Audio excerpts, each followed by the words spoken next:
رموز الخيانة الزوجية، مش كل واحدة تحلم ان جوزها بيخونها مع واحدة يبقى معنى كده هيتجوز عليها، لا ده بتبقى في رموز تانية مخفية. في علم الغيب ربنا بيبعتها لنا رسالة وبيقول لنا ان فعلا الحقي جوزك هيتجوز عليكي، الحقي خطيبك بيعرف عليكي واحدة. في رموز معينة ربنا بيبعتها لنا ولازم احنا نعرفها. من ضمن الرموز الخيانة الزوجية ان جوزك ماشي بيعرج، او ان خطيبك بيعرج، او الشخص حبيبك بيعرج. ده معناه ان هو حاله مايل وتصرفاته غلط. لما تشوفي جوزك بيفتح الباب ولقيتي الباب له بابين، بابين يعني معنى كده انه هيتجوز.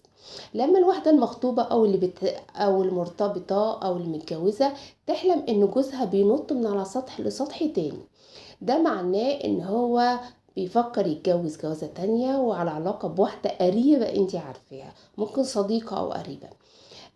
عايزين تسمعوا بقية الفيديو، موجود عندكم في اللينك فوق على البايو بتاع لينك الفيديو قناة اليوتيوب. واي حد عنده رؤية ومحتار في التفسير يكتبها لي في كومنت في البايو بتاع اليوتيوب وانا بفسرها لكم.